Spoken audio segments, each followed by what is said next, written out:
nuevamente muchas gracias a las autoridades del instituto por invitarme a presentar al doctor René Cortese. El doctor René Cortese es un biólogo egresado de la Universidad de Buenos Aires, que antes de comenzar su periplo internacional estuvo un tiempo en la Facultad de Ciencias Biomédicas con Omar Pivetta, y creo que ha sido colaborador docente, y posteriormente emigró inicialmente a Alemania, donde hizo su doctorado en la Universidad de Bonn, y más tarde un postdoc en la Universidad de Toronto.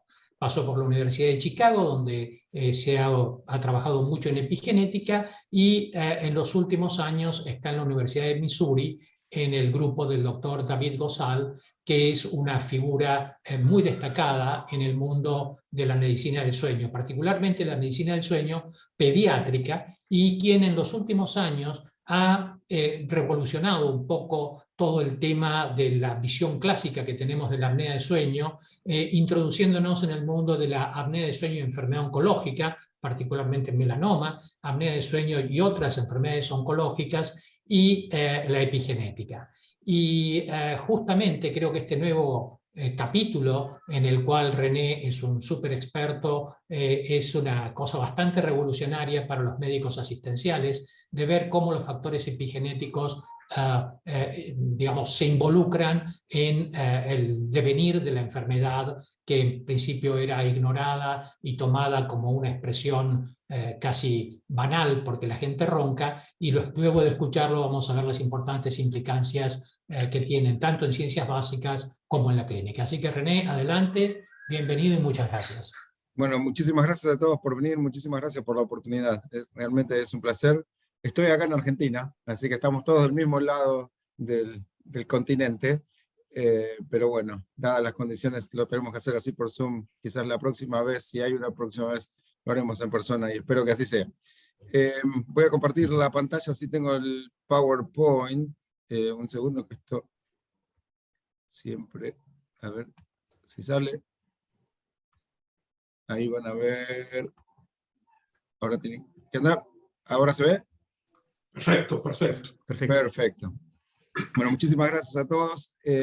Bueno, la charla de hoy la organicé para contarles un poco de nuestro trabajo en mecanismos epigenéticos en apnea de sueño. La agenda que puse más o menos junta es compartir un poco primero los conceptos en epigenética, para darles un poco de lo que es el background de todo lo que hacemos y cómo pensamos la ciencia, y después presentarles algo de trastornos de sueños y las comorbilidades que están asociadas, y después les voy a presentar dos trabajos en particular, datos que produjimos en los últimos años acerca de, el primero está recién publicado, recién sacado del horno, es la aceleración de la edad epigenética en la apnea de sueño. Y el segundo es un trabajo que hicimos también con el doctor Gozal de muchos años, ¿sí? Van a ver que son varias publicaciones que son los efectos de apnea de sueño durante el embarazo. Y después, bueno, la idea es cerrar con un resumen general y abrir para la discusión.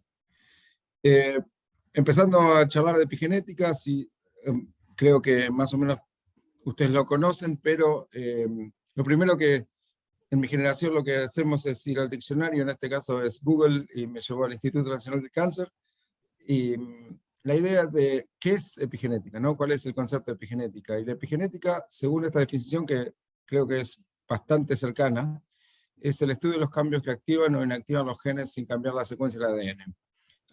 Después empieza a hablar a causa de la edad y la exposición a factores ambientales, pero básicamente el concepto de epigenética es eso, ¿no? Viene del griego epi, sobre, ¿no? Son cambios que afectan la regulación génica y no están asociados a un cambio en una secuencia, sea un copy number, una mutación, SNP.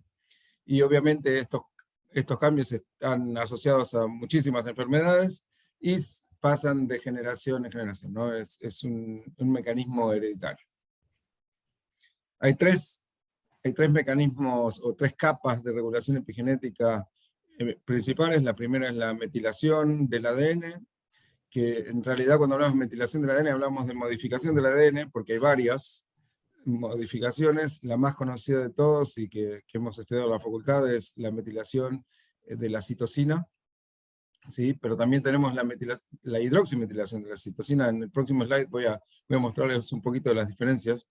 Y el segundo es el código de histona y cómo las histonas, la modificación de las histonas lleva a que se genere una cromatina más abierta, más cerrada, y eso regula la expresión de los genes que están en ese área de la cromatina.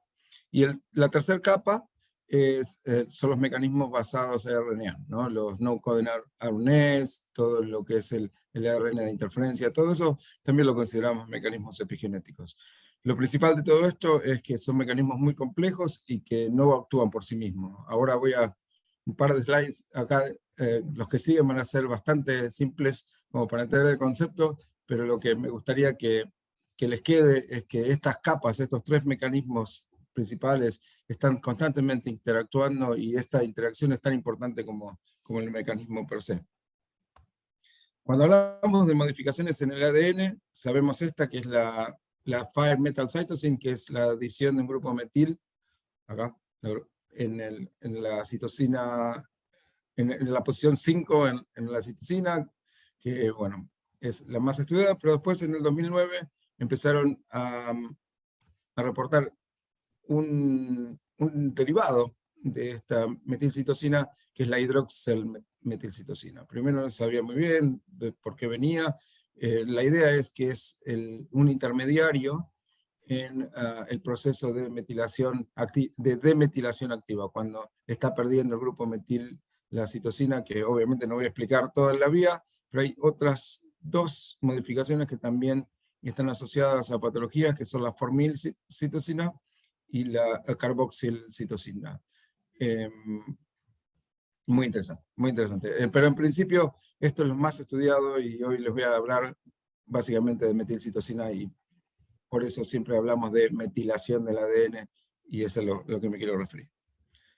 Este dibujito me encanta porque es súper sencillo y da el punto, pero viene con un disclaimer, ¿no? Que es una súper simplificación. Pero quizás es para entender bien el concepto de que, por ejemplo, tenemos un tejido donde, un tejido A en este caso, ¿no? Donde las citosinas en este sector del ADN, que puede ser un promotor, no están metiladas, que están representadas así por estos circulitos verdes. Entonces, el factor de transcripción se puede unir y entonces el gen está activo. En el otro tejido, el tejido B, que puede ser otro tejido, otra célula, un enfermo, lo que sea, pero en lugar de estar demetiladas, las citosinas están metiladas, que están acá representadas por estos circulitos naranjas con los chupetines, entonces los factores de transcripción no se pueden unir y la expresión del gen está bloqueada. Otra vez, ¿no? Es una sobresimplificación, pero esa es la idea, ¿no? La idea de ser tejido específico, de una regulación dinámica, y la interacción también con los factores de transcripción y con otros mecanismos moleculares que regulan la expresión génica. Cuando hablamos de modificaciones de histonas, hay un código. Como ven acá, hay varias modificaciones en las histonas, ¿no? Puede ser metilación, ubiquitinalización, acetilación, biotinilización, y ustedes lo pueden ver aquí, ¿no? Lo más importante es que cada una de estas, o de la presencia de cada una de estas modificaciones, llevan a que la estructura de cromatina sea más cerrada, como está aquí en rojo, o más abierta, como está aquí en verde. Entonces, si la cromatina está cerrada, toda la maquinaria de transcripción no puede ingresar, entonces el gen está automáticamente silenciado. Cuando está más abierto, la maquinaria de transcripción puede ingresar y el gen se transcribe. Es también muy interesante. Después, si quieren, podemos hablar un poco de epigenética pura, pero es el factor temporal acá juega un rol muy importante, ¿no? La idea de la metilación del ADN siendo una regulación mucho más dinámica, pero estable, si se puede decir una cosa así. En cambio, las modificaciones en las histonas son mucho más dinámicas y mucho más como sacar una foto, ¿no? Es lo que la cromatina está constantemente abriéndose y cerrando, y se da en una porción de la cromatina que puede estar abierta, mientras la otra está cerrada. Es muy, muy interesante ver la coordinación entre estos mecanismos. Y ahora bien, como contaba el doctor Perechada, la idea del trastorno de sueños y las comorbilidades, que es lo que a nosotros realmente nos interesa estudiar hace bastantes años. Y bueno, me gusta mucho este póster del NIH que muestra cuál es el impacto del sueño. No es solamente, como decía el doctor Perechada, el ronquido, sino que tiene un impacto en la salud, un impacto en la economía. Estamos hablando de que en los Estados Unidos hay entre 50 y 70 millones de adultos que tienen problemas de sueño, ¿sí? Que lleva un 50 billones de dólares en pérdida de productividad. Hablamos de 12 a 18 millones de adultos en los Estados Unidos que llevan apnea de sueño, y cuando no es apnea de sueño, hablamos no solamente apnea de sueño, pero tenemos 70% de estudiantes secundarios que no tienen suficiente sueño en la noche, y eso lleva a una merma en el rendimiento académico, y bueno, aquí lo ven en el póster, ¿no? Cuando hablamos de trastornos de sueños, hablamos desde el insomnio. Hay otro que se llama síndrome de pierna inquieta, una hipersomnia, que entre ellos lo más conocido es la narcolepsia, los trastornos del ciclo circadiano, las parasomnias, que también es el sonambulismo, y los trastornos respiratorios de sueño, que es donde nosotros trabajamos en particular en la apnea obstructiva de sueño. Cuando hablamos de los trastornos respiratorios de sueño, incluye una serie de trastornos asociados en el aumento de la disfunción en las vías respiratorias superiores durante el sueño, ¿no? Lo que se ve o lo que se escucha, es el sueño, pero en realidad hay toda una disfunción en lo que es la vía aérea superior que no permite la respiración en forma normal. ¿Sí? Es la apnea de sueño obstructiva, es la forma más prevalente y severa de los trastornos respiratorios del sueño, afectando entre el 2 y el 10% de la población general. Hay un paper que salió el año pasado, el anterior, que estima en más de 1 billón de personas en el mundo, de todas las edades, de todos los grupos étnicos, de los dos sexos, teniendo apnea de sueño. Y esto es importante para entender los experimentos que les voy a comentar más adelante, especialmente en modelos animales. La apnea de sueño es un trastorno muy complejo, donde se pueden separar diferentes componentes, ¿sí? Un componente es la hipoxia intermitente. Un pequeño disclaimer acá, las siglas, algunas las puse en inglés porque es las que tienen las figuras, así que cuando vean una I y una H, significa que es hipoxia intermitente. Lo mismo con la fragmentación del sueño, que es la disrupción del patrón de sueño normal, causado por la apnea de sueño. Va a estar marcado con una S y una F, por sleep fragmentation, y la hipercapnia, que, bueno, no voy a hablar de hipercapnia hoy, pero casi siempre nos referimos a eso como una H y una C, ¿no? Hypercapnia.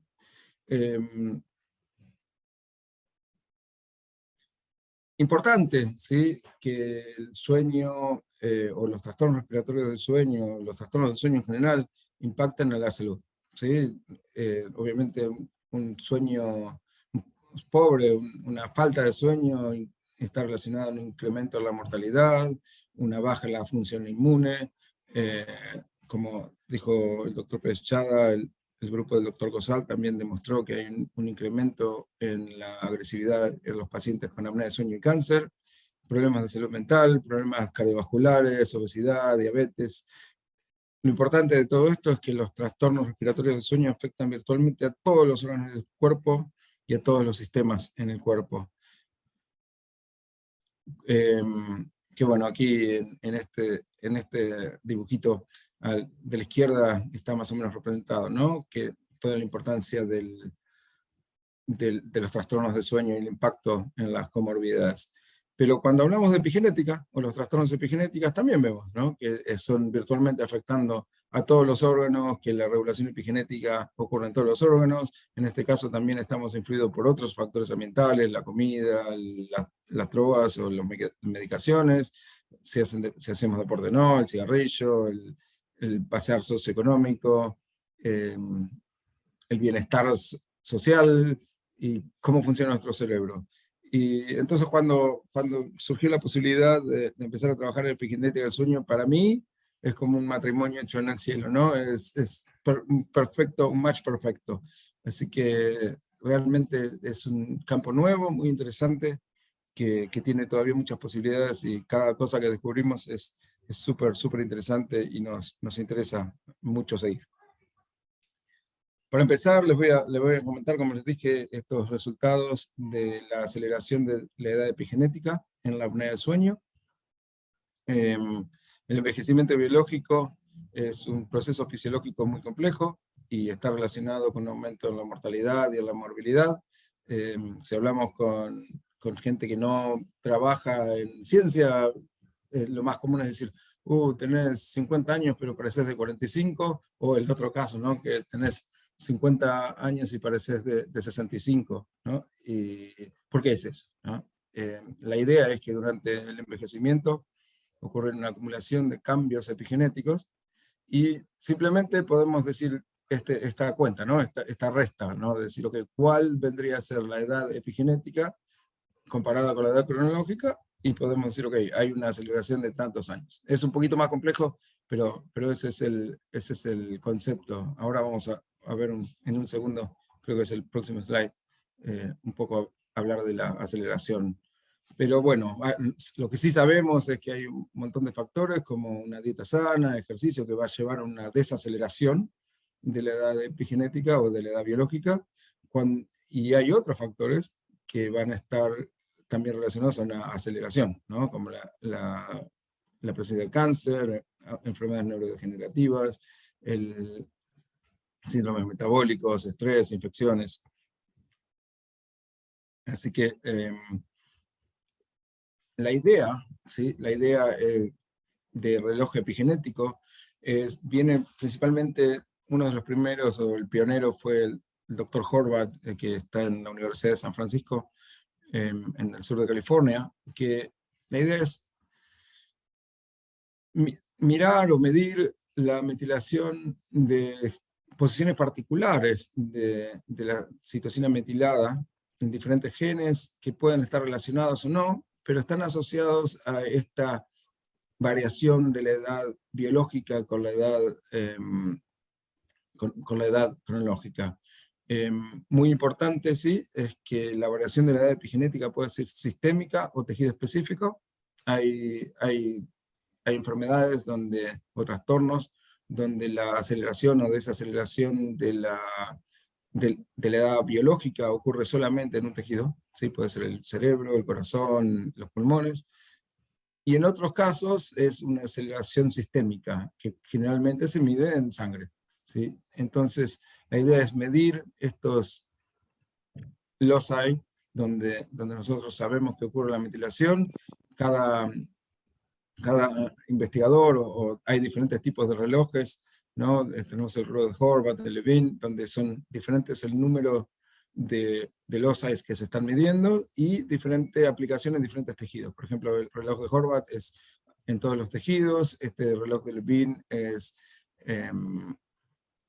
solamente para sangre, y así ustedes los están viendo. Y también importante es que esta aplicación que tenemos en los seres humanos, tenemos equivalente viendo los ortólogos, lo vemos también en ratón y también hay en otras especies. A ver, vamos así. Cuando empezamos con este trabajo, nuestra hipótesis fue que los pacientes que tienen apnea de sueño van a presentar una aceleración de la edad epigenética sistémica, o sea, vamos a medir en sangre de estos pacientes, cuando los comparamos a controles que no tienen apnea de sueño, y la adhesión al tratamiento de la apnea de sueño, que el tratamiento principal en adultos de la apnea de sueño es el CPAP, que es una presión de aire continuo, va a llevar a una desaceleración de la edad biológica basada en estos cambios epigenéticos y obviamente no los controles. El diseño del estudio, este es un estudio que hicimos en colaboración con la Universidad de Zaragoza en España, donde los pacientes fueron reclutados y tuvieron un primer diagnóstico de apnea de sueño por polisomnografía. La presencia, entre otros entre otros marcadores clínicos, pero la presencia de la apnea de sueño principalmente se mide por este índice, que es el índice de apnea e hipapnea. Pacientes que tienen un índice de apnea e hipapnea mayor a 5 son generalmente considerados con apnea de sueño, y cuanto más alto es este índice, más severa es la apnea. Y pacientes que tienen menos, o individuos que tienen menos de un índice de apnea e hipapnea de 5, llevan... Me parece que tenemos un ruido. Gracias. Sí. Me pasé.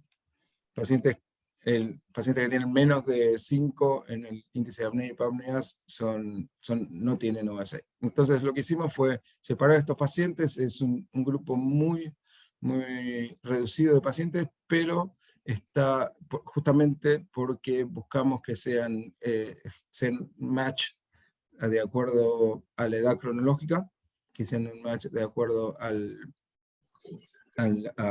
la masa, el body mass index, ¿no? A la masa del cuerpo. Si son pacientes que no son obesos, lo cual es una comorbilidad siempre o muy presente en la apnea de sueño, y que están equilibrados entre varones y mujeres, ¿no? Y cuando hablamos de los pacientes que están en el grupo de apnea de sueño, ¿sí?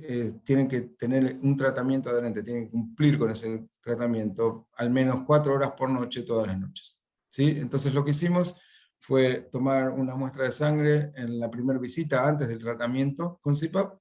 El grupo OSA o el grupo de apnea de sueño tiene una media muy alta, que son 67.2, y el grupo control tiene una media en la visita 1 de 2.5, ¿no? Abajo de este límite de 5. A los 12 meses hay una segunda visita, los pacientes estos han adherido al tratamiento con CPAP, y como ven, la reducción de la media en el índice de apnea y hipapnea es drástica, ¿no? Vamos de 67.2 a 6.8, mientras obviamente los controles no tienen tratamiento, y no hay una reducción en la media de índice de apnea y hipapnea, porque bueno, es la variación en ese grupo que no ha sido tratado, ¿no? ¿Cómo hicimos el experimento? Es a partir de estas muestras de sangre, aislamos los monocitos en sangre periférica, y también de estos pacientes teníamos los datos clínicos y demográficos, y usamos para esto un microarray de Illumina que contiene 450.000 posiciones de CPG, de los cuales 71 usamos para medir este reloj, que es el reloj creado por Hannum, que es el reloj que se ajusta mejor a las muestras de sangre, y se usa para medir edad epigenética sistémica. Otro pequeño disclaimer: no es que desperdiciamos todo el resto de los CPGs, sino que estos perfiles de metilación también lo vamos a estudiar y ver otros aspectos que no son precisamente la edad epigenética, pero bueno, hay que mostrar, porque cuando uno ve que vamos de 450.000 a 71, no es el experimento más eficiente que uno puede pensar, ¿no? Bueno, lo primero que hicimos con esto es ver si hay una correlación entre la edad epigenética y la edad cronológica. Lo que no quiere decir que sea una correlación 1 a 1, ¿no? Obviamente estamos buscando un shift, pero la idea de esto es más que nada un control de calidad de nuestros datos. Si esta correlación no existe, quiere decir que nuestro reloj no está midiendo precisamente. Así que lo que está presentado aquí en este slide, en el eje de las X, ven la edad cronológica, y en el eje de las Y es la edad epigenética que está calculada usando este reloj. Y aquí lo tenemos presentado de acuerdo a la primera visita y a la segunda visita, coloreado de acuerdo a la presencia o ausencia de apnea de sueño. Y a la derecha tenemos la inversa, ¿no? Está coloreado cerca de visita 1 y visita 2, y separado en el grupo control y en el grupo de apnea de sueño. Como ven, hay una correlación, lo que nos dio la confianza suficiente para decir que la forma que nosotros medimos la edad epigenética es la correcta. Y aquí es quizás algunos de los resultados más más interesantes, o el resultado principal de todo el estudio, ¿no? Lo que aplicamos fue un análisis multivariable usando Principal Component Analysis, que les voy a explicar un poco, ¿sí? La idea es que en el grupo en el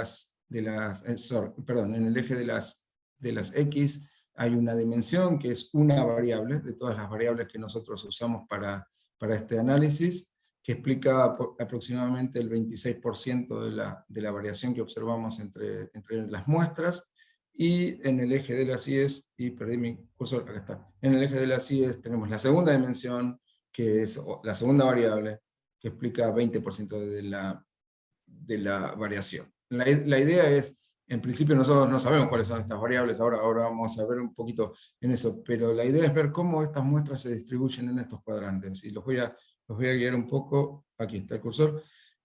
Si ustedes ven las muestras que son del grupo de apnea de sueño en la primera visita, están coloreadas en un color rojo intenso, y ven que están principalmente en este cuadrante. Este elipse aquí es como que es la probabilidad estadística de que estas muestras se ubiquen, o una muestra que nosotros no sepamos si es apnea o control, se ubique en este cuadrante. Sería la zona más probable donde una muestra de apnea esté. Cuando vemos eso y comparamos con los controles que están, acá está, los controles que están en azul oscuro, vemos que cuando consideramos todas las variables, que ahora las vamos a ver en un segundo, pero todas las variables, tanto biológicas como demográficas, vemos que los casos y los controles en la visita 1 se separan muy bien. Cuando vemos los controles en la visita 2, que son este grupo celeste, vemos que básicamente se superponen con los controles del grupo 1, hablando de que no hay una variación muy grande. Interesante es que cuando vemos los casos en el grupo, en la segunda visita, que están marcados aquí en rosa, ¿sí? En un rojo más claro, es la dispersión de las muestras se mueve hacia el lado de los controles, lo que nos da una idea de que hay un efecto del tratamiento que lleva a que se normalice con los controles, ¿sí? Este gráfico de aquí es el gráfico, se llama el gráfico de variables, que nos ayuda a interpretar cuáles son las fuerzas que van a guiar este movimiento de las muestras aquí en el Principal Component Analysis, y lo que vemos es que todos factores que están relacionados a una mayor severidad de la apnea del sueño, o de complicaciones de la apnea del sueño. Por ejemplo, aquí tenemos la masa muscular, el índice de apnea-hipopnea, la presencia de placas ateroscleróticas, presión. Todos estos factores van a empujar las muestras hacia el cuadrante de la apnea del sueño. Otras variables, como la diferencia en la edad, entre la edad biológica y la edad epigenética, o la edad epigenética misma, los mueve siempre para el lado de los controles. De todos ellos hay una variable, que es esta, que se llama la aceleración, la diferencia de los residuos de aceleración entre la visita 1 y la visita 2, que va a hacer que las muestras se desplacen hacia el lado de los controles. Y aquí tengo que volver un slide para atrás para comentarles lo que es los residuos, ¿no? El tema es así: nosotros, como les comentaba antes, cuando calculamos las diferencias entre la edad epigenética y la edad cronológica, podemos simplemente hacer una resta, ¿no? 50 menos 45 es 5, la diferencia es 5, lo cual es totalmente válido. El tema es que esa simple sustracción lleva a un bias en el cálculo de la edad epigenética, porque está relacionado a la edad cronológica. Pacientes que tienen más, o que son más viejos, que tienen una edad cronológica más alta, van a tener menos diferencias, o el efecto de la diferencia con la edad cronológica va a ser menor que en pacientes más jóvenes. Para evitar ese bias, lo que se hace es crear un modelo lineal, ¿sí? Que sería el modelo más probable en una regresión, y el residuo es la diferencia de cada punto medido hacia cuál es el punto estimado. ¿Sí? Es esta diferencia entre aquí, ¿no?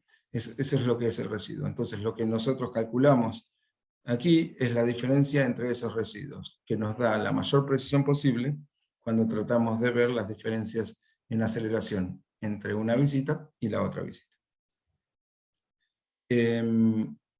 Entonces lo que hicimos después es volver a repetir este análisis multivariable, pero esta vez usando solamente esta diferencia entre los residuos de aceleración entre las dos visitas como el output de nuestro reloj epigenético. Y aquí ven cómo se separan perfectamente las muestras, el efecto es mucho más claro, ¿sí? Aquí vemos los casos, los controles en visita 1 y los controles en visita 2 prácticamente superpuestos, y cómo hay un claro desplazamiento de los casos en la visita 2 hacia la posición de los controles. Cuando ponemos un número y comparamos las medias, vemos que aquí hay una desaceleración, ¿sí? La media es aproximadamente 1 en la diferencia en estos residuos, mientras los controles mantienen su ritmo de aceleración epigenética normal.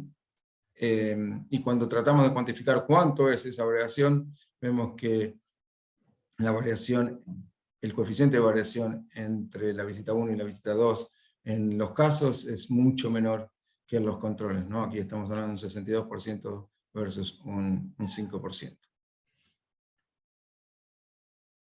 Y una forma más de ver esto, y es la importancia de las comorbilidades, es la estratificación de estos pacientes, ¿no? Nosotros vemos o reportamos que los pacientes que tienen niveles más altos de proteína C reactiva, ¿sí? Que es un marcador de inflamación, este efecto es mucho más pronunciado que en pacientes con bajo nivel de proteína reactiva, ¿sí? Esta desaceleración es atenuada por la presencia de inflamación, ¿no? que es lo que estamos viendo aquí. Aquí se ve, a este momento ya son todos expertos en cómo interpretar estos gráficos. En cambio aquí en los pacientes con bajo nivel de proteína C reactiva, la definición no es para nada clara, ¿no? Para cerrar esta parte de la charla, los pequeños take-home messages, la idea es que los pacientes con apnea de sueño muestran una mayor aceleración de la epigenética sistémica cuando los comparamos a los controles. La adherencia al tratamiento con CPAP, siendo 4 horas por noche solo en un año, lleva a una notable desaceleración de esa epigenética, ¿sí? Este es un estudio totalmente clínico, totalmente descriptivo, así que bueno, los próximos pasos es detectar estos mecanismos celulares y moleculares que van a regular esta aceleración de la edad epigenética, que todavía no están estudiados, y también el efecto de otros tratamientos para la apnea de sueño, ¿no? Porque hay diferentes tratamientos farmacológicos y no farmacológicos, y no sabemos cómo es el impacto en ellos, y tampoco en otros grupos etarios. Por ejemplo, en los chicos, el tratamiento de la apnea de sueño infantil es principalmente la remoción de las adenoides y las tonsils, que en este caso no sabemos cómo va a afectar si hay una aceleración de la edad epigenética a los chicos y cómo afecta. Esto es todo por venir. El segundo grupo de experimentos que les quería comentar es el trastorno de sueño, el impacto de los trastornos de sueño durante la gestación y la relevancia de los mecanismos epigenéticos. Para recordarles, los trastornos de sueño durante la gestación son muy frecuentes, llegan a tener una prevalencia del 30% durante el tercer trimestre. Obviamente esta prevalencia es inclusive más alta en mujeres que tienen obesidad, y van a estar asociados a complicaciones del embarazo, y van a alterar la trayectoria del desarrollo en el feto. Lo que estamos estudiando, y todavía no se sabe bien cuáles son estos mecanismos moleculares y fisiológicos que llevan a esto. Aquí un par de datos clínicos para presentar el caso. La apnea de sueño lleva a una prevalencia elevada de las complicaciones durante el embarazo, En este caso, la columna azul son los pacientes con apnea de sueño, y en rojo son los pacientes sin apnea de sueño. Vemos cómo está básicamente duplicado, ¿no? La prevalencia de diabetes gestacional, de hipertensión, de preeclampsia, de eclampsia, de defectos de crecimiento intrauterino, y también de stillbirth, ¿no? de nacimientos de chicos que no están vivos. Y también lleva una complicación en la mamá de otros tipos, que son fallas del corazón, cardiopatías, embolismos pulmonares, edemas. Hay un riesgo aumentado relacionado a la presencia de apnea de sueño en la mamá. Este gráfico es realmente impactante. Lo que tenemos aquí en el eje de las X es los pacientes estratificados de acuerdo al índice de apnea y hipopnea. Recuerden lo que les comenté antes, que el índice de apnea y hipopnea, cuanto más alto es, más severa es la apnea de sueño, y esta es la proporción de nacidos vivos que son pequeños para la edad gestacional, ¿no? Y entonces vemos una correlación casi perfecta con la severidad de la apnea de sueño. La buena noticia de esto es que cuando comparamos este estudio de un grupo aquí en Canadá, compara la frecuencia de complicaciones de crecimiento uterino durante el embarazo en pacientes con apnea del sueño, es 61%, y en controles es el 35%. Pero estos pacientes que tuvieron el tratamiento con CPAP, la ocurrencia se reduce, de hecho es menor, pero es al nivel de los pacientes que no tienen apnea del sueño. Otro efecto que vemos de la apnea de sueño durante el embarazo es que altera la función de la placenta en muchos niveles. Esto es un paper muy lindo del Dr. Badran, que es un colega mío, pero vemos que hay un aumento en el peso de la placenta. A ver, hay un aumento en el peso de la placenta, pero normalmente una reducción en el peso del feto. Altera la función de la arteria uterina, incrementa la presencia de factores antiangiogénicos y angiogénicos circulantes, obviamente va a inducir hipoxia placentaria y eleva el estrés oxidativo, ¿no? Esto lo vamos a ver un poquito más adelante en los datos que estoy presentando. Lo que a nosotros nos interesa en particular en este experimento es el efecto en la descendencia, ¿no? Y esto tiene que ver con la hipótesis de Barker o Thrifty Phenotype, que en los 80, aquí el profesor Barker en Inglaterra postuló esta hipótesis que dice que la malnutrición durante la vida temprana, o sea, durante el embarazo, va a conducir a cambios permanentes en la homeostasis metabólica, que va a resultar en un crecimiento fetal reducido, pero cuando se llega a la adultez o en juveniles, va a haber una disfunción metabólica. La idea, aquí trayendo a colación los mecanismos epigenéticos, es que esta exposición temprana a factores ambientales va a llevar a una marca epigenética que va a condicionar el crecimiento fetal durante el desarrollo, y luego si no se hace nada, va a quedar en la descendencia y va a llevar a defectos cardiovasculares, defectos metabólicos cuando la descendencia llega a la adultez. Nuestra hipótesis de trabajo fue que la apnea de sueño tardía tiene un efecto en la homeostasis metabólica de la descendencia y va a llevar a la modificación del epigenoma en el tejido adiposo visceral de la descendencia.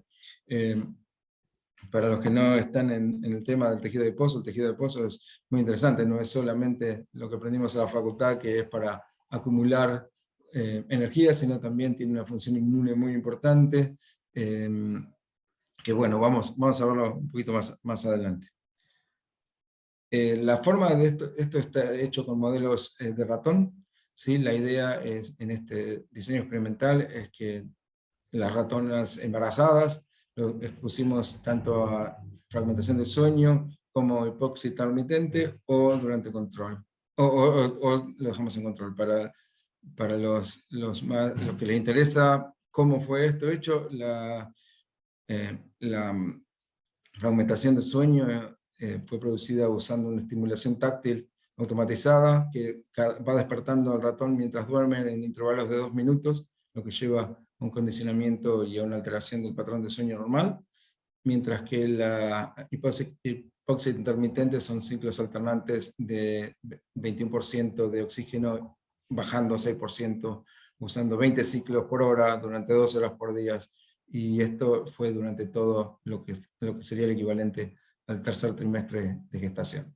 Una vez que los ratones nacieron, los separamos de la mamá y ya no están más expuestos ni a fragmentación de sueño ni a hipoxia intermitente. Estos ratones crecen su vida normal hasta que son 24 semanas, hasta que es el equivalente en ratón de un adulto joven, y donde los ratones son sacrificados y tomamos las muestras de tejido adiposo. Lo primero que vemos es en las alteraciones fenotípicas, aquí representado en este gráfico, a partir de cómo va creciendo el ratón en estas 24 semanas y el peso del ratón. Vemos que hay un incremento en el peso de los dos, en la fragmentación de sueño y la hipoxia intermitente. Al principio empiezan un poquito detrás de los controles, pero después ya se empiezan a separar y estas diferencias son significativas. Y también vemos un incremento en la masa de una acumulación de grasa, ¿no? En la masa de grasa, tanto visceral como subcutánea, más en el tejido visceral que en el subcutáneo, en los dos, ¿no? En la fragmentación de sueño y en la hipoxia intermitente. Y también vemos una alteración muy clara en los parámetros metabólicos. Aquí están representados como cuánto varían de los controles. Vemos un incremento en los triglicéridos, en el colesterol y en los valores de resistencia a la insulina, en el modelo HOMA, que puede llegar hasta el 51% en la fragmentación de sueño. A ver, si tomamos todos estos puntos, realmente son parámetros, todo, ¿no? La acumulación de grasa, la alteración de parámetros metabólicos y el incremento en el peso corporal son parámetros claros de una alteración metabólica.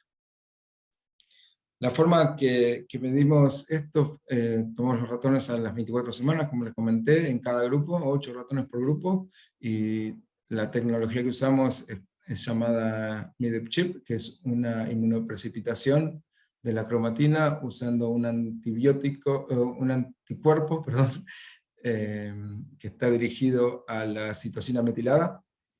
Entonces esto después lo hibridizamos a un array, en este caso usamos un array de Affymetrix que contiene 4,6 millones de oligos, que básicamente cubre todos los promotores de todos los genes en el genoma del ratón, que desde 6 kilobases upstream, desde el inicio de transcripción, hasta 2,5 kilobases downstream.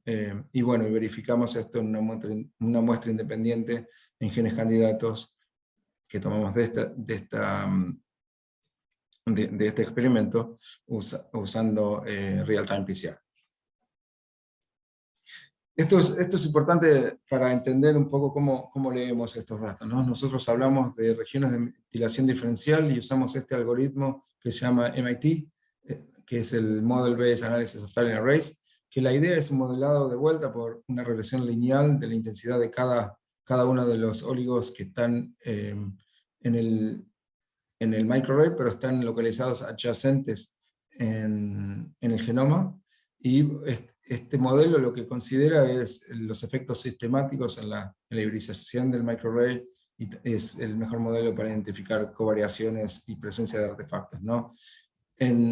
Pragmáticamente nosotros podemos leer que estos scores, ¿no? El score que tenemos de cada muestra nos va a representar tanto a nivel de cada uno de los locus, o a nivel adyacente podemos decir cuál es una extensión que puede ser 500 pares de bases, 1000 pares de bases, donde la metilación de posiciones de CPG adyacentes comparten el mismo tipo de metilación. Esto es para resumir las diferencias de metilación que encontramos. Cuando comparamos los de hipoxia intermitente contra los controles, encontramos arriba de 2000 regiones de metilación diferencial, de los dos, ¿no? Tanto como incrementada como reducida, y estas 2000 regiones están asociadas aproximadamente a 700 genes.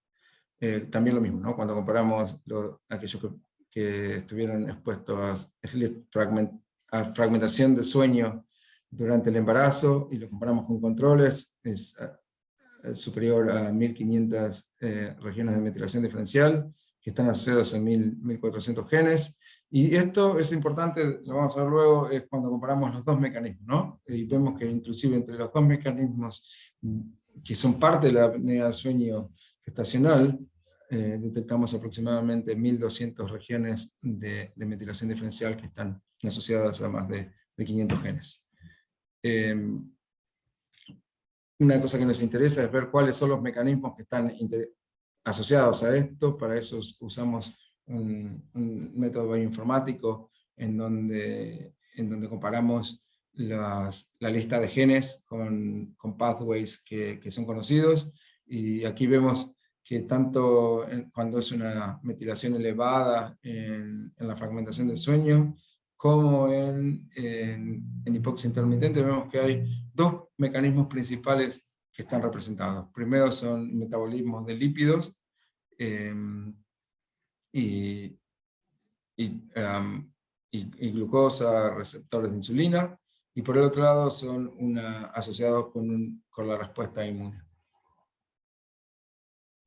Esta es la verificación en este gen, el gen PPAR-gamma, que es el gen que codifica para uno de los receptores asociados a peroxisoma, que es una molécula clave en estos dos mecanismos, tanto en el metabolismo de lípidos como en la respuesta inmune en el tejido adiposo. Cuando hicimos MEDIP encontramos tejidos de interés en este gen, y aquí vemos cómo están los resultados en azul, corresponden a lo que leímos en el microarray, perdón, a los controles, y aquí vemos los cambios o el aumento en fragmentación de sueño y en hipoxia intermitente gestacional, ¿no? En todos casos vemos que hay un aumento significativo cuando comparamos cada uno de los casos y los controles. Muy interesante es cuando empezamos a ver las diferencias entre estos dos mecanismos, ¿no? Entre la descendencia de las ratonas cuando estaban expuestas a fragmentación de sueño y hipoxia intermitente. Vemos que hay 162 genes que están en común, y obviamente cuando hacemos nuestro análisis informático vemos que los mecanismos que están sobre representados en este caso son el metabolismo de lípidos y respuesta inflamatoria, ¿no? Pero esta superposición es significativamente más alta que solamente por azar. Pero también interesante es cuál es el resto de los otros genes, ¿no? Que no se superponen, y cuáles son los mecanismos que están asociados a ellos. Y esto es lo que está representado en este slide, que es muy interesante, porque los genes que están epigenéticamente regulados a la descendencia de la fragmentación de sueño gestacional van a estar más asociados al metabolismo de lípidos y glucosa. Acá está representado un pathway del PKC. Y en cambio, los que están sobre representados en la hipoxia intermitente son aquellos que están relacionados con cascadas inflamatorias y de proliferación celular.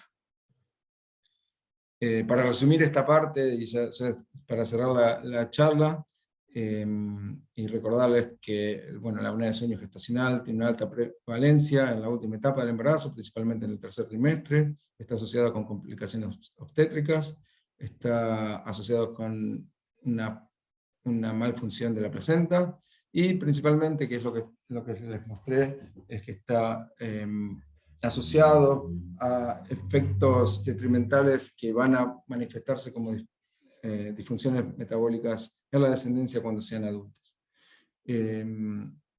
Otra cosa que demostramos fue que la regulación epigenética juega un rol clave en estas vías moleculares, y quizás esto último que les demostré es que estos dos componentes, ¿no? Tenemos la apnea de sueño, y los dos componentes llevan a un fenotipo similar, ¿sí? Un fenotipo que está alterado en el metabolismo, pero cuando empezamos a ver las vías las vías moleculares que están diferencialmente reguladas a través de la epigenética, son diferentes, ¿no? Una es muy interesante, ¿no? Que habla un poco de lo preciso y lo elegante de la regulación epigenética, y también nos abre una nueva línea de investigación acerca de cómo puede ser un tratamiento personalizado de estas enfermedades, para justamente trabajar en los mecanismos que realmente están afectados y no los otros.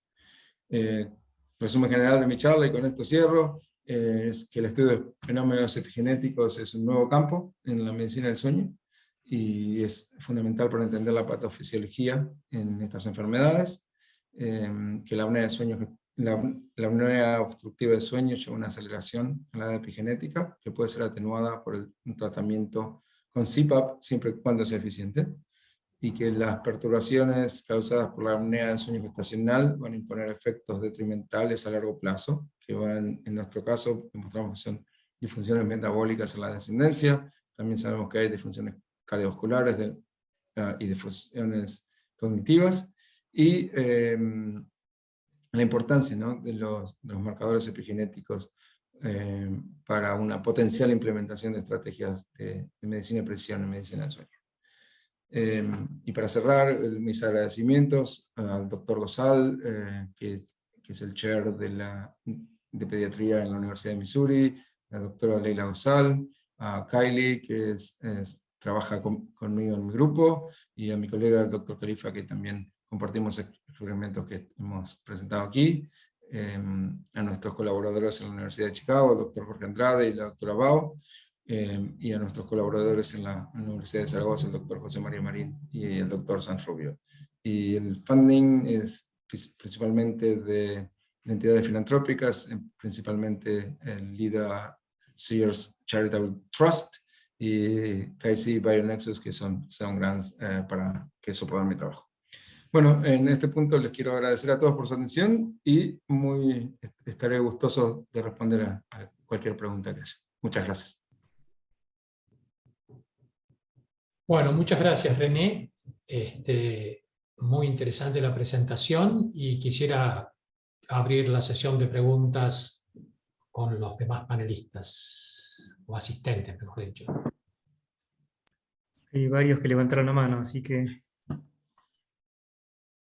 Juan Bayo. Excelente, René, me gustó mucho la presentación. La verdad es que cuando estaba escuchando sobre todo la última parte, se me abrían un montón de preguntas, digamos, ¿no? Y entiendo siempre que cuando uno hace estos estudios de genómica hay siempre una dificultad entre lo que a uno le gustaría hacer y lo que uno puede llegar a hacer por cuestión de funding probablemente. Por ejemplo, me preguntaba, y no sé si hay algo o alguien ha investigado, digamos, cuáles son las similitudes, por ejemplo, en los cambios epigenéticos, en este caso en tejido adiposo, entre lo que le ocurre a la madre, porque vos le estás haciendo este fenómeno, y lo que después aparece en la descendencia de las crías, ¿no? Esa era una cuestión que me surgía. La otra pregunta que me surgía era si, digamos, trataron de validar alguno de los genes a tiempos cortos, porque por ahí en un animal que ya está obeso y que tiene cambiado el metabolismo y tiene la acumulación del tejido graso, tal vez, digamos, es como ya la consecuencia, y tal vez ver por ahí a tiempos cortos te permite ver la causa. Y la última, que es no sé cuán factible es, ¿por qué no mirar la hipófisis en vez del tejido adiposo, ¿no? O sea, estas tres preguntas me surgieron cuando escuchaba toda esta parte final de tu charla. Excelente pregunta y realmente las comparto. Pero le voy a decir mi opinión en todo eso, ¿no? La primera pregunta es acerca del impacto de la mamá, de estos efectos en la mamá y la descendencia, ¿no? La diferencia en la descendencia. Sí sabemos, ¿no? Todo este grupo en Canadá ha trabajado muy bien en todo lo que es la parte clínica de las complicaciones ginecológicas y obstétricas, ¿no? de la apnea del sueño. Esa es otra parte que hoy no les presenté, que también me estoy dedicando, como saben, es el 50% de mi appointment en la Universidad de Missouri es con obstetricia y ginecología. Es algo que es realmente nuevo. Estamos, de hecho, en un programa, empecé un programa, un registro de mamás embarazadas, justamente para estudiar estas complicaciones a nivel clínico. A nivel de modelos animales son muy buenos para estudiar lo que sería la regulación y los mecanismos. Cuando hablamos de estos modelos en desarrollo es un poco más complicado, ¿no? Por la diferencia en placentación de los ratones y los humanos y las diferencias obvias, ¿no? de la anatomía de la mujer y el ratón. Dentro de lo posible estoy trabajando con expertos en placenta.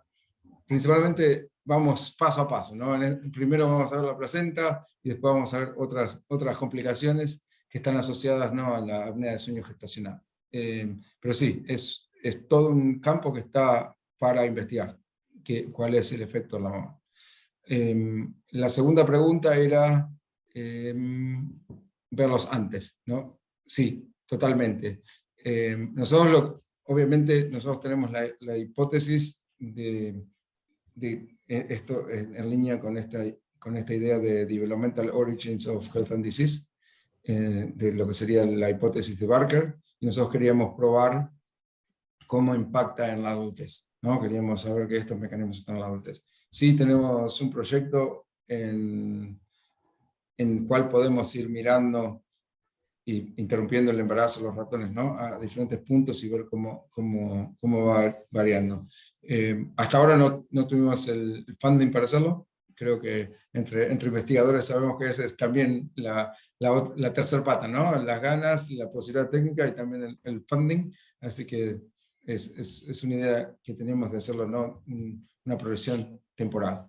Y la hipófisis, sí. Nosotros tuvimos que elegir un tejido, ¿no? Un tejido que en este caso por toda la alteración metabólica que vimos, ¿no? Fue el tejido graso, pero sí, podemos ver en la hipófisis varias formas o áreas en el cerebro. De hecho, cuando hacemos este tipo de experimentos en el momento de sacrificar el ratón, es una línea en serie de montaje donde cada uno está y cada uno agarra su pedacito del ratón y todo se guarda, no se tiran ni los huesos, ¿no? Entonces están en el freezer, ¿sí? Es la posibilidad de tener el tiempo y los fondos para hacer este experimento, porque virtualmente todas las áreas van a estar, o esperemos que están afectadas. Entonces no hay otra forma de ir una por una verificando, y por eso cuando hacemos estos experimentos tan grandes los guardamos. Hasta ahora llegamos en el tejido graso. Una más. ¿Hay diferencias entre hembras y machos? Sí, hay un paper de mi colaborador que está ahí, doctor Khalifa, que justamente explica estas diferencias entre hembras y machos. Sí. Muchas gracias. No, por favor. Bueno, Marcelo Villar también está con las manos levantadas. A ver, ¿qué tal? Bueno, muchísimas gracias. Un seminario realmente completo y muy impactante en cuanto a cantidad de resultados también. Siendo un absoluto desconocedor del tema, ¿no? Y un poco en la línea de las cosas que preguntaba Juan. A ver, yo quisiera saber qué son esas alteraciones metabólicas que se dan en la descendencia cuando hay apnea del sueño en la gestante. cómo se manifiesta, qué son esas alteraciones cuando ese descendiente es adulto. Principalmente es obesidad. Ah, Sí, obesidad básicamente es un síndrome metabólico. Sí, tiene todas las características del síndrome metabólico. Y le recuerdo que la descendencia nunca estuvo expuesta a apnea del sueño. ¿Sí? Esto es solamente por la apnea del sueño gestacional durante el embarazo. La descendencia no tiene apnea del sueño. ¿Sí? Pero desarrollan, y a diferencia de los controles, desarrollan un elevado peso, ¿sí? Una acumulación de tejido graso visceral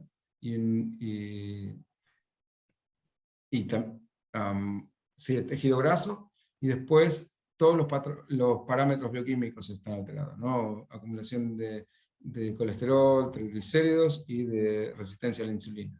Sí, es el clásico síndrome metabólico como se presenta.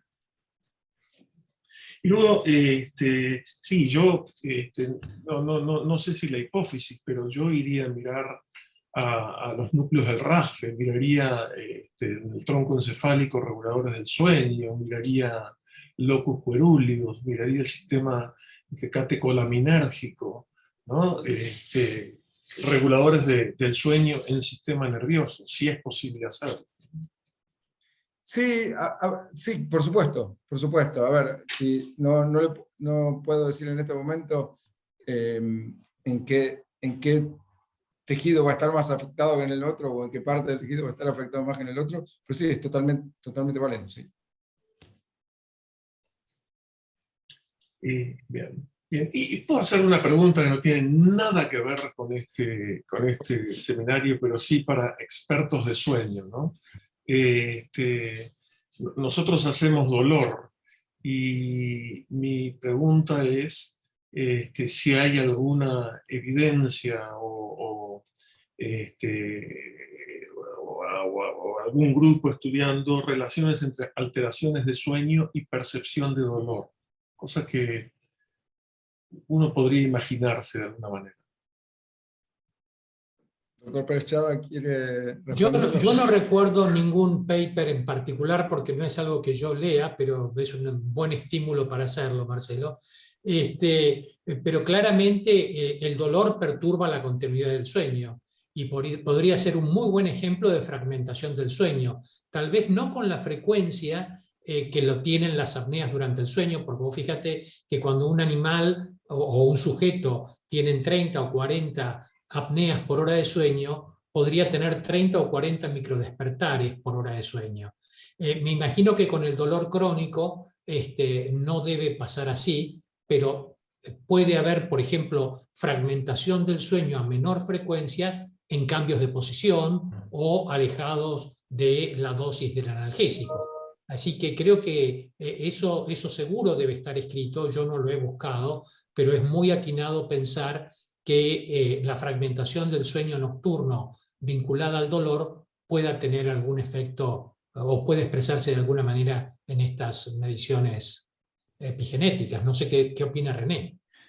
Yo también lo vería por el otro lado. ¿Sí? Creo que lo que puntualizó el doctor Pérez Chada es preciso, pero también me interesaría ver, ok, los pacientes que ya tienen apnea del sueño, que tienen supuestamente mecanismos epigenéticos afectados por la apnea del sueño, solamente por el mecanismo respiratorio, ¿sí? ¿Tienen algún tipo de alteración en las vías de regulación del dolor, siendo que son más proclives al dolor o más resistentes al dolor?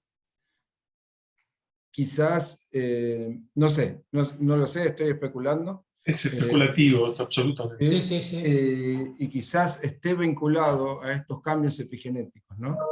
Pero sí, estoy de acuerdo con todos que sería interesantísimo esto. Interesantísimo. Bueno. Sí, eso en general es un buen ejemplo de la sistematicidad de los efectos del sueño, ¿no? Y es fascinante porque podemos empezar a hablar, y ¿por qué no esto? ¿Y por qué no lo otro? Y sí, muy posiblemente, sí. Creo que yo ahora que estoy escuchando y pensando, creo que había leído algo con alodinia y fragmentación del sueño. pero tendría que ir a revisarlo o a llamarlo a Daniel Cardinali, que seguramente te va a decir en qué página está escrito. Muy bien. Bueno, muchas gracias. No, por favor. Hay una pregunta de Catalina, que está muteada.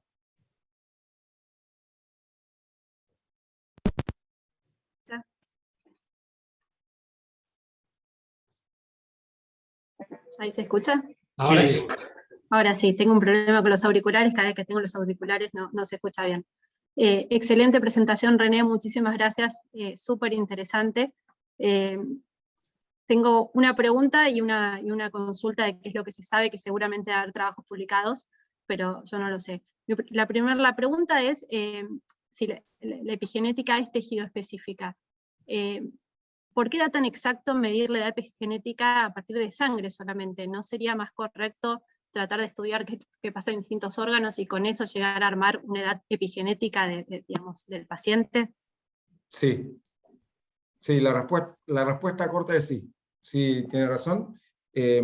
Obviamente, la idea de ver una aceleración de la edad sistémica tiene que ver con la posibilidad de convertir esto en un marcador molecular, ¿no? Algo que se pueda tomar una muestra de un paciente y basado en la aceleración o no aceleración, se puede predecir la presencia o la severidad de la apnea del sueño, la presencia de una comorbilidad o el monitorear el efecto del tratamiento. ¿Sí? Esa es la ventaja que tiene de trabajar en sangre. Cuando hablamos de mecanismos, y sí, la metilación del ADN es tejido específico y todos los mecanismos epigenéticos son tejidos específicos, si vamos a investigar los mecanismos y vamos a tratar de hacer una terapéutica dirigida a esos mecanismos, hay que verlos en forma de tejido específico. Y la otra consulta, nosotros en el laboratorio trabajamos en enfermedad hepática grasa no alcohólica, y la pregunta que me surge es, ¿de qué forma influencian estas apneas del sueño al aceleramiento, ¿sí? de los distintos estadios de la enfermedad hepática grasa? Digamos, no sé si sabe si hay algún trabajo, digamos, que hable de esto, porque me resulta sumamente interesante y seguramente acelere la progresión de la enfermedad por los resultados que vieron en cuanto a la obesidad, la diabetes y demás. Yo estimo que sí hay trabajos en enfermedad hepática grasa. Acá veo al doctor Pechada que está presentando, así que seguramente va a darnos más precisión. No sé si más precisión, pero creo haber leído algún trabajo sobre el valor del seguimiento ecográfico de la esteatosis hepática en pacientes con apnea de sueño. Lo que pasa es que hay que depurar lo que es el síndrome metabólico, que podría per se generar esteatosis hepática, ¿verdad? Y la asociación de síndrome metabólico y apnea de sueño es muy fuerte. Sí, entiendo, es una causa-consecuencia esto, en definitiva. Claro. También síndrome metabólico, también la obesidad a su vez va a influenciar la apnea del sueño, asumo, ¿no? Entonces uno no sabe por dónde empieza y dónde termina. Que la obesidad es un factor de riesgo para apnea de sueño, eso es indiscutible, y que el descenso de peso favorece la reducción del índice de apnea y hipoapnea, y por eso se piensa en la cirugía bariátrica como una cirugía metabólica que tiene un impacto muy importante también en la reducción del índice de apnea, eso está. Pero me parece que tu pregunta nos abre la posibilidad de hacer una cosa integrativa entre nuestros pacientes con apnea de sueño y ver cuántos pueden tener esteatosis y estudiarlos y hacer cosas. ¿De qué forma la apnea de sueño acelera la progresión de la enfermedad? Muy interesante. Bueno, muchísimas gracias. Lo que sí, respecto a la aceleración de la edad epigenética en esos pacientes, sí estoy 99% seguro que no se ha hecho todavía. Sería muy interesante también ver eso en esos pacientes en particular, cómo se afecta la aceleración de la edad epigenética y si la aceleración de la edad epigenética tiene algún valor como biomarcador también para pronóstico o predictivo en estos pacientes. Te has comprometido, René. Sí, ya seguiremos en comunicación. está. Entonces. A mí me encanta, a mí me encanta venir aquí a Argentina. Bueno, tendrás que hablar con la señora Leda Sears, a ver si nos ayuda. Muchas gracias. No, por favor. Hay otra pregunta de Juan. Sí, yo tengo una más. En realidad me preguntaba, recién mirando y algo por un poco de interés personal, digamos, cuando vos haces el modelo Murino para asimilar, digamos, para hacer algo equivalente a una apnea de sueño, lo que haces es, bueno, hacer que los ratones tengan una menor tensión de oxígeno finalmente en esa atmósfera.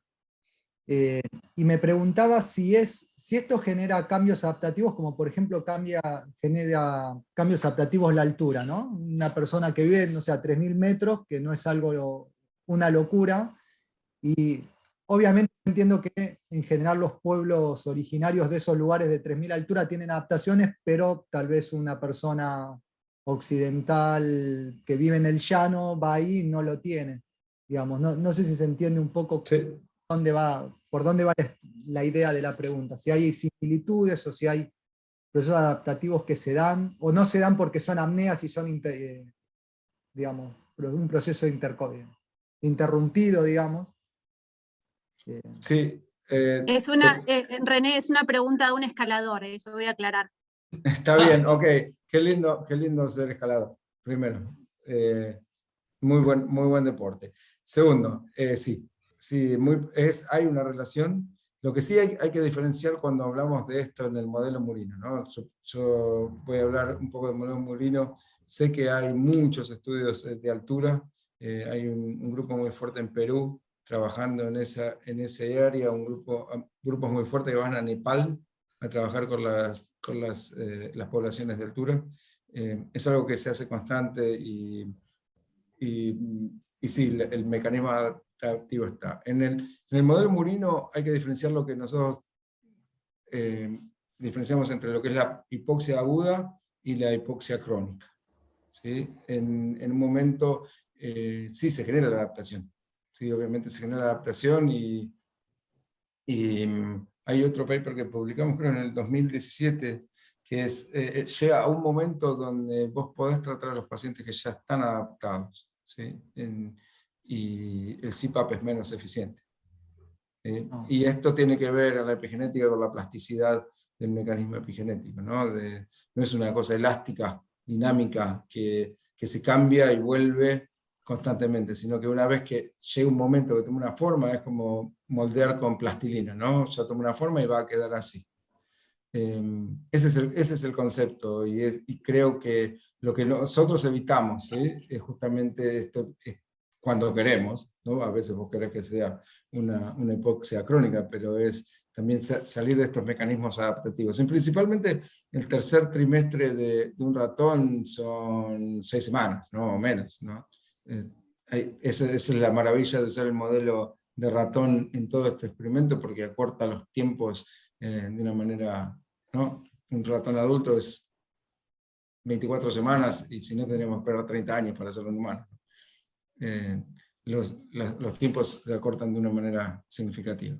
Pero sí, hay una diferencia entre lo que es la hipoxia intermitente y la sostenida y la hipoxia intermitente crónica.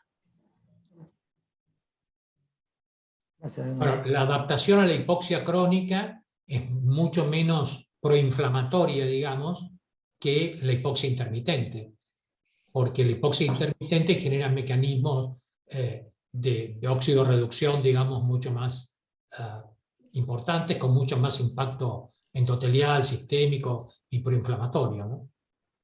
Exactamente. La hipoxia reoxigenación. Exactamente. Yo creo que desde el 2017 ese de Red Journal que publicamos con el doctor González y el doctor Khalifa, un paper justamente de lo que usted, doctor Perechada, está diciendo. Y cómo se alteran los mecanismos epigenéticos en la hipoxia sostenida y la hipoxia crónica. Si quiere después lo compartimos. Con todo gusto. Bueno, si no hay más preguntas, y considerando que todos tenemos trabajo, le agradecemos mucho a René por su presentación y yo estoy muy agradecido que me hayan permitido participar en este grupo tan distinguido de investigadores de la universidad. Muchísimas gracias. El agradecido soy yo. Tienen mi contacto y bueno, contento de poder verlos y seguir charlando también si es necesario. Muchísimas Muy gracias. bien. Muchas Hasta gracias. pronto. Gracias. Chau, chau. Muchas gracias. Chau, chau.